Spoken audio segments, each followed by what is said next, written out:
Hello साथियों, एक बार फिर से स्वागत है आपका अपने ही चैनल एग्ज़ामगढ़ में। साथियों, हम संविधान पे डिस्कस कर रहे थे, आज इसी को हम कंटिन्यू करेंगे। हमने पिछली वीडियो में बताया था इसके बारे में, राष्ट्रपति के बारे में, उपराष्ट्रपति के बारे में और उनकी कुछ शक्तियों के बारे में हम लोगों ने देखा था।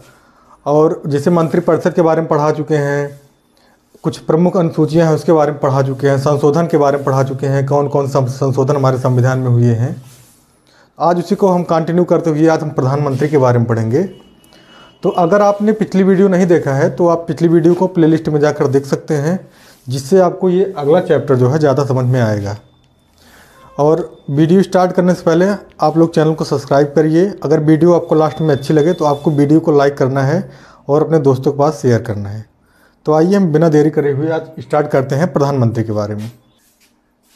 देखिए, प्रधानमंत्री के बारे में पढ़ने से पहले जान लेते हैं प्रधानमंत्री का जिक्र किस अनुच्छेद में किया गया है। आइए देखते हैं।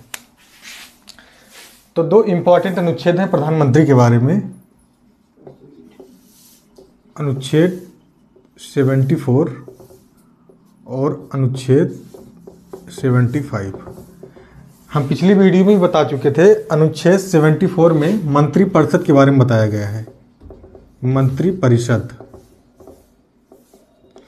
और अनुच्छेद 75 में प्रधानमंत्री के बारे में वर्णन किया गया है, प्रधानमंत्री।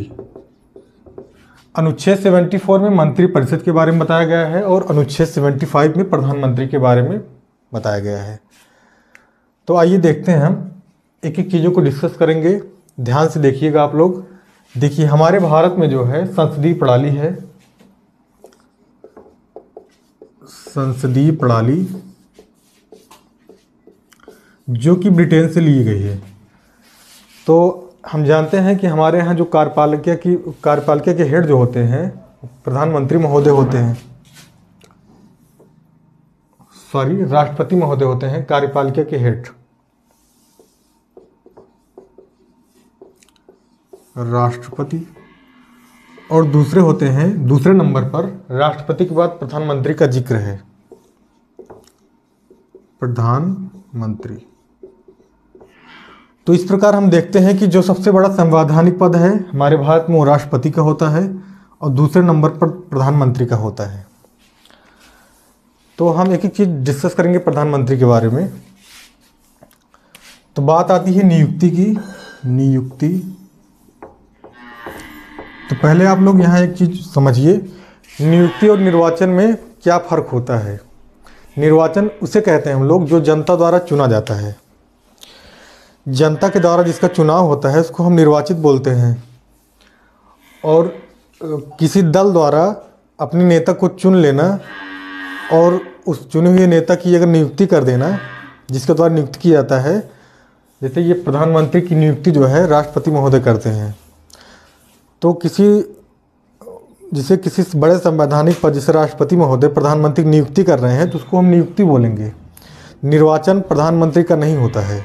निर्वाचन उसे कहते हैं जो जनता द्वारा निर्वाचित सदस्य होते हैं। तो प्रधानमंत्री की नियुक्ति जो है राष्ट्रपति महोदय द्वारा किया जाता है, राष्ट्रपति महोदय द्वारा। देखिए, प्रधानमंत्री की नियुक्ति राष्ट्रपति महोदय द्वारा वैसे ही नहीं की जा सकती है। जब प्रधानमंत्री जो है लोकसभा के जो सदस्य होते हैं, जिसको सांसद बोलते हैं, वो लोग जो है अपना चुनाव करते हैं आपस में। जिसका जो है, जैसे जब चुनाव होता है, जैसे मान लो लोकसभा में 100% लोग हैं, 100 लोग हैं, तो उसमें जो है अगर 50 प्लस 1 सदस्य जो है जिस व्यक्ति की तरफ रहेंगे वही जो है लोकसभा दल का नेता चुना जाएगा। तो प्रधानमंत्री जो है, प्रधानमंत्री को चुनते हैं लोकसभा के जितने भी सदस्य होते हैं, लोग इकट्ठे होकर अपने एक नेता को चुनते हैं। वही जो है लोकसभा दल का नेता कहलाता है, वही हमारे भारत देश का प्रधानमंत्री बनता है। तो बात आती है जो है प्रधानमंत्री होने के लिए क्या लोकसभा की सदस्यता होना ही जरूरी है? तो बिल्कुल नहीं। लोकसभा और राज्यसभा दोनों में से किसी का भी अगर सदस्य आप हैं तो आप प्रधानमंत्री बन सकते हैं। क्योंकि हमने पिछली सरकारों में देखा था, एग्जाम्पल के तौर पर जो हमारे यहाँ के प्रधानमंत्री डॉक्टर मनमोहन सिंह या उसके पहले इंदिरा गांधी थी, ये लोग लोकसभा के सदस्य ना होकर राज्यसभा के सदस्य थे। तो यहाँ से ये बात क्लियर हो जाती है कि भारत का प्रधानमंत्री जो है वो लोकसभा या राज्यसभा दोनों में से किसी का मेंबर हो सकता है, लोकसभा या राज्यसभा। अगर वो प्रेजेंट टाइम में जब चुनाव हो रहा है तो अगर वो लोकसभा और राज्यसभा का सदस्य नहीं है तो उसे 6 माह का अवसर दिया जाता है कि 6 माह में फिर से चुनाव होगा। 6 माह में वो चुनाव कर या तो लोकसभा का या राज्यसभा का सदस्य नियुक्त हो जाना चाहिए, तभी वो प्रधानमंत्री के पद पर रह सकता है, अन्यथा उसे प्रधानमंत्री पद से हटा दिया जाएगा।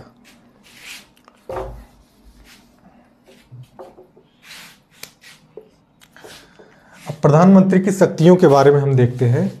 तो वैसे तो प्रधानमंत्री की शक्तियाँ जो हैं, जो राष्ट्रपति की शक्तियाँ होती हैं, राष्ट्रपति की शक्तियों का संचालन प्रधानमंत्री के द्वारा ही किया जाता है। तो हम इस प्रकार से देख सकते हैं कि जो राष्ट्रपति महोदय को शक्तियाँ मिली हुई है, उन सारी शक्तियों का जो है प्रयोग प्रधानमंत्री अपने तरीके से करता है।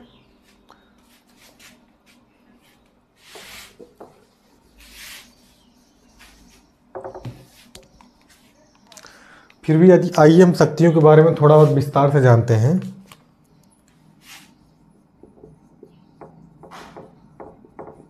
मंत्रिपरिषद के संबंध में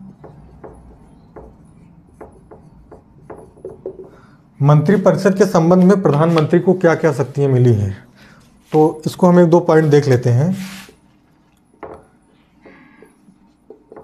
मंत्रिपरिषद की बैठक बुला सकता है,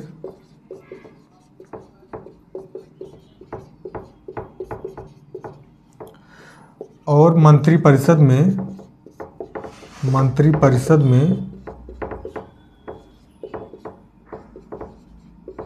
राष्ट्रपति के माध्यम से मंत्रिपरिषद में बदलाव भी कर सकता है। तो ये जो है मंत्रिपरिषद के संबंध में प्रधानमंत्री को ये शक्तियां प्राप्त हैं। दूसरी शक्तियां हम देखते हैं।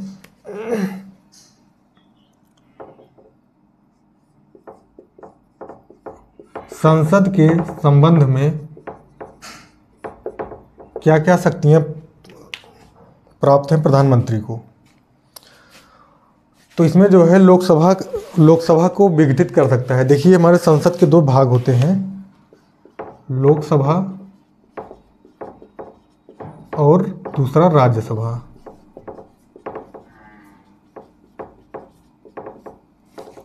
तो प्रधानमंत्री को यह अधिकार होता है कि लोकसभा को कभी भी विघटित कर सकता है, भंग कर सकता है, वो भी राष्ट्रपति को सूचना देकर वो लोकसभा को कभी भी भंग कर सकता है।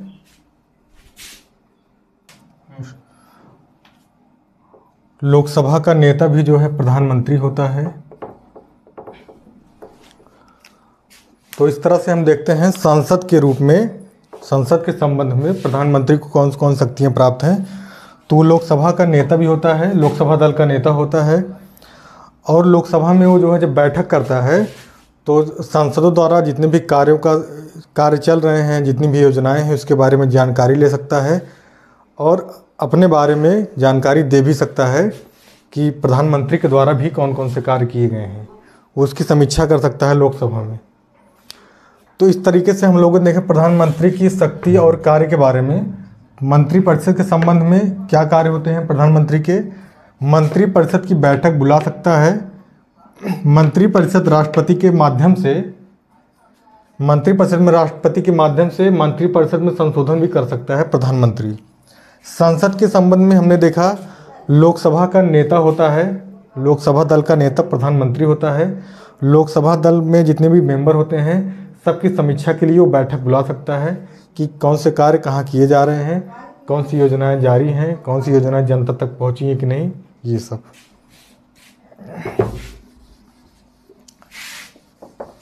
अब हम अगला देखते हैं।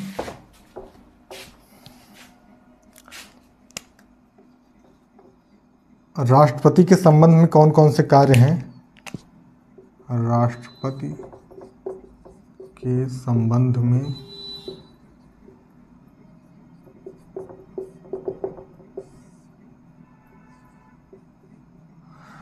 तो जैसा कि हम लोगों ने पढ़ा था कि राष्ट्रपति का जो सलाहकार होता है, मुख्य सलाहकार,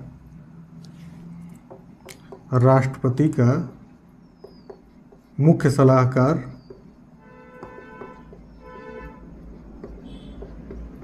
हमारा प्रधानमंत्री होता है और नियुक्ति संबंधी सलाहकार भी प्रधानमंत्री राष्ट्रपति को देते हैं। नियुक्ति संबंधी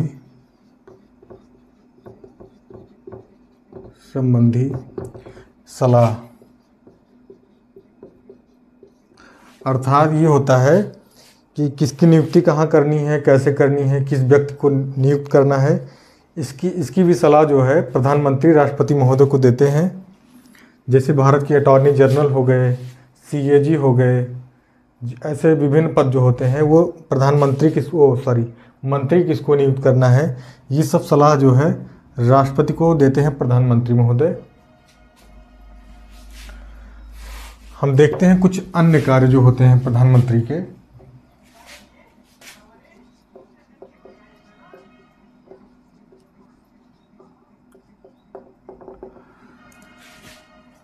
अन्य कार्य में हम देखते हैं प्रधानमंत्री महोदय जितने भी योजनाएं होती हैं वो प्रधानमंत्री के द्वारा जारी की जाती हैं, जो राष्ट्रीय स्तर पर होती हैं। मतलब कंट्री स्तर पर जितने भी योजनाएं होती हैं राष्ट्रपति महोदय द्वारा जारी की जाती हैं। और लोकसभा राज्यसभा में जितने भी कानून और बिल पास करते हैं उसकी समीक्षा भी प्रधानमंत्री करता है। और कुछ चीज़ों का अध्यक्ष भी होता है। जैसे देखिए पहले था नीति आयोग, अब नीति आयोग है। नीति आयोग जिसको हम पहले योजना आयोग के नाम से जानते थे, योजना आयोग, इसका भी अध्यक्ष जो है प्रधानमंत्री महोदय होते हैं। और अंतर्राज्यीय परिषद,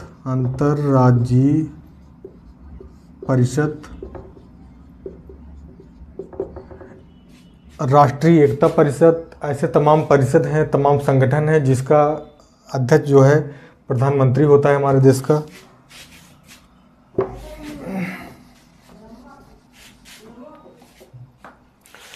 देखिए आयु देखते हैं हम, प्रधानमंत्री की आयु क्या होनी चाहिए। आयु के संबंध में हम जानते हैं कि लोकसभा और राज्यसभा का सदस्य होता है प्रधानमंत्री। तो लोकसभा की सदस्यता के लिए जो आयु होगी 25 वर्ष, यही आयु होगी प्रधानमंत्री बनने के लिए। और अधिकतम आयु की गणना जो है नहीं की गई हमारे संविधान में। अधिकतम चाहे जितनी भी एज के हों, चाहे 60 साल के हों, चाहे 70 साल के, वो प्रधानमंत्री नियुक्त हो सकते हैं। और कितनी बार हो सकते हैं इसके बारे में भी कोई जिक्र नहीं किया गया है। एक व्यक्ति जो है कितनी बार प्रधानमंत्री बन सकता है इसके बारे में भी कोई जिक्र हमारे संविधान में नहीं किया गया है। वो 4 बार 5 बार जब तक चुना जाता है जनता द्वारा या लोकसभा के सदस्यों द्वारा, तब तक वह भारत का प्रधानमंत्री बना रहेगा। और ये जो है प्रधानमंत्री की नियुक्ति राष्ट्रपति महोदय द्वारा किया जाता है। तो एक प्रकार से हम कह सकते हैं राष्ट्रपति के प्रसाद पर्यंत प्रधानमंत्री अपने पद पर बना रह सकता है। वेतन की हम बात करते हैं, प्रधानमंत्री महोदय के वेतन कितना होता है। तो वेतन में कोई चेंजेस नहीं होता है। लोकसभा के सांसद का जितना वेतन होता है, जैसे हमारे यहाँ जो संसद होते हैं, सांसद का जितना वेतन होता है उतना ही वेतन हमारे प्रधानमंत्री महोदय को मिलता है। हाँ, जो भत्ते मिलते हैं, ये जो है भत्ते ही उनको अलग मिलते हैं, इनमें कुछ एक्स्ट्रा मिलते हैं भत्ते उनको, जो कि प्रधानमंत्री को अन्य लोकसभा सदस्यों से अलग बनाता है।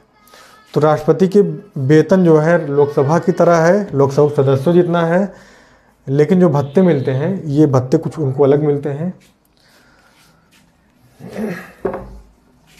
तो हम लोगों ने आज प्रधानमंत्री के बारे में पढ़ा और उम्मीद करते हैं आप लोगों को वीडियो अच्छा लगा होगा। प्रधानमंत्री के बारे में आप लोगों को सारा फैक्ट समझ में आ गया होगा। देखते हैं कुछ MCQ जैसे प्रधानमंत्री के माध्यम से बनते हैं, एग्ज़ाम में बार बार पूछे जाते हैं प्रधानमंत्री के बारे में। जैसे कभी कभी क्वेश्चन आता है गैर कांग्रेसी सरकार प्रधानमंत्री कौन था, तो मोरारजी देसाई थे। सबसे लंबा कार्यकाल किस प्रधानमंत्री का था, तो वो हमारे जवाहरलाल नेहरू थे। ऐसे ही कई ऑब्जेक्टिव जो है क्वेश्चन एग्ज़ाम में बन जाते हैं। तो अगर आप लोगों को ये प्रधानमंत्री का चैप्टर समझ में आया हो तो आप बुक से ऑब्जेक्टिव करना बिल्कुल ना भूलें।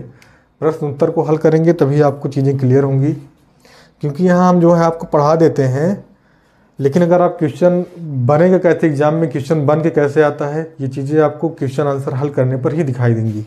इसलिए आप MCQ ज़रूर करिए। अगर आपको वीडियो पसंद आया हो तो आप वीडियो को शेयर करें और हमारे चैनल को सब्सक्राइब करें।